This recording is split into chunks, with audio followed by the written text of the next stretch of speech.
Oi, punters. Listen, I know what you're thinking. The housing crisis is too big to solve, it's too expensive to solve, and even if the government tried, it would probably end up wasting all its money anyway. Give me 10 minutes, and let me see if I can change your mind on that.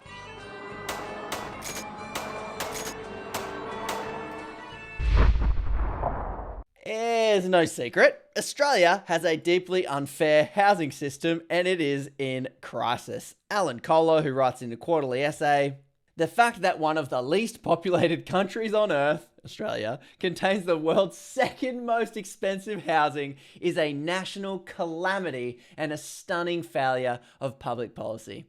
Yes, it is. Well put. It is a massive failure.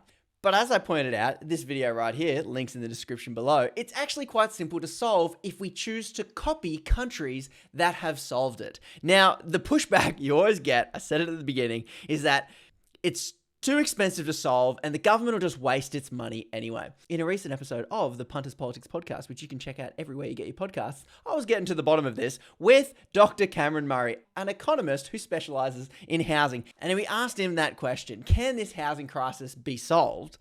And won't the government just waste all its money? Here's what he had to say about it. That really pisses me off. The government can't afford it because the Land and Housing Commission in New South Wales owns the public housing stock, right? And you're testing my memory, but in 2012, their stock of public housing was worth something like $34 billion. That's pretty good. That's a good asset. If you had $34 billion of real estate, you're sort of verging on one of the richest organisations in Australia, right? In 2019, their portfolio of houses in New South Wales was worth $52 billion. They made nearly $20 billion just sitting on public housing for 7 years in New South Wales because it's such a good investment. And we're all like, no, we can't afford this. I'm like, you just paid $20 billion for nothing. How can you not afford this? So we're told the government can't afford, one, to invest in public housing, and two, it would be a colossal waste of money if we invest in public housing. Let's just check his claims there. So here's 2012, $34 billion in housing. Come up here on the New South Wales government website. Let's check out their portfolio right now. We manage the largest portfolio in Australia, valued at over $51 billion. They literally, in 10 years of doing nothing, that's what governments are good at, doing nothing. In 10 years of doing nothing, sitting on public housing assets, they made over $20 billion. The government, that's you punters, that's us. That's our government that made that money, that can use that money on stuff for us. But we somehow always keep being told that the government shouldn't invest in housing and that it would be a waste of money. Here is cold, hard, damn proof that what we could do with our taxpayer dollars is go and buy some houses that could house and build social housing. It could house people, and then the government would end up making a lot of money. Then we would end up making a lot of money off that housing portfolio. It turns out, weirdly enough, that housing is an asset. It's even an asset if the government has it. But for some reason recently, the government has decided, no, it's a foolish investment to invest in housing. We need the private sector only to invest in housing, and we shouldn't do it. Let's see where that leads us. Let's Dr. Cameron Murray again. My other favourite example is on the Gold Coast. In the 2018 Commonwealth Games, the state government said, "Oh, we're going to be really smart, and we're going to avoid having to fund the athletes' village. We're going to sell off this piece of land, with all these plans in place, so that a private funder will pay for the athletes' village, right? And then after the Olympics, they can use it for build-to-rent housing." So the Queensland government thought they were really smart. They avoided a white elephant. They avoided dumping all this money. But do you know who the private funder was?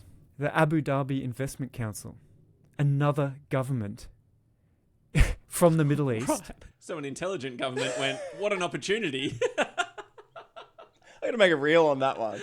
So one government in Middle East says, you know, it's a really good investment, a really good place to park $100 million. Houses at the Gold Coast in Australia. You know what the Queensland government says? The worst thing to do with our money is spend $100 million on houses on the Gold Coast. Like, which is it? Pick one. Either it's the greatest investment you can find as a sovereign wealth fund in the Middle East, or it's the biggest waste of money and the Queensland government should not buy it. Like, pick one. Let's take a look right here. Abu Dhabi at the Gold Coast. Middle Eastern-based Abu Dhabi Investment Council is backing 500 million Commonwealth Games Athletes Village. So, within those 10 years, the government and we the punters have bought this stupid idea that the government cannot invest in housing, that we taxpayers through the government can't take that money and invest in housing. I don't even want to know what kind of returns that the Abu Dhabi Investments Council, that the government of Abu Dhabi got on investing in those houses in 2019. Because other countries' sovereign wealth funds seem to think that Australian housing is a good investment. But for some reason, the government right now is saying, nah, we can't invest in housing because it costs too much money. Like Dr. Cameron Murray said, if it's a good enough investment for a country in the Middle East, why isn't it a good enough investment for the Australian government? Over the decades, Australia has bought into this myth that the government needs to sell off all its assets. It's lost 20,000 public housing units. Here is the trend of public housing, just above 5% here in 1995, down to 4%. And up goes the private rental market, down goes home ownership, and up goes mortgages.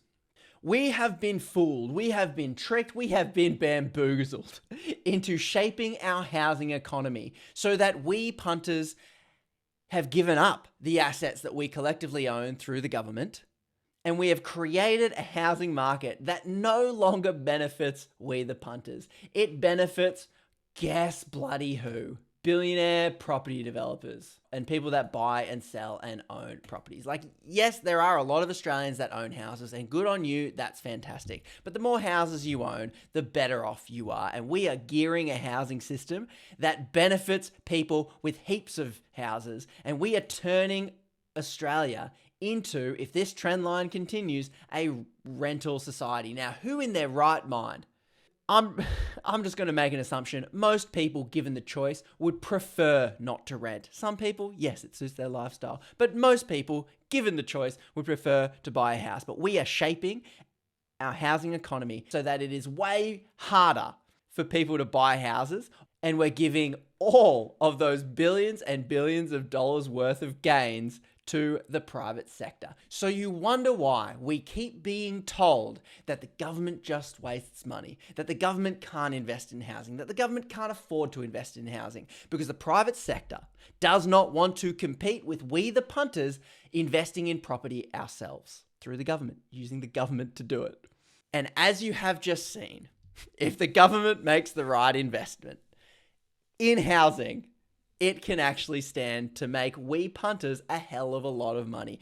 And if the government continued to make wise property investments, it would have such a massive, great portfolio of assets that maybe, just maybe, our taxes could come down a little bit. Just maybe. But instead, we buy this BS line that only the private sector can do it. When right now, we've been doing that. We've been letting just the private sector sort this out. And we have ended up with nothing short of a housing calamity. So I think it's time we start learning from our mistakes, start learning from other governments that look across the pond and say, you know what's a good investment? Housing in Australia. Yeah, you're right. It is. We know that, except for some reason we won't let the government invest in it.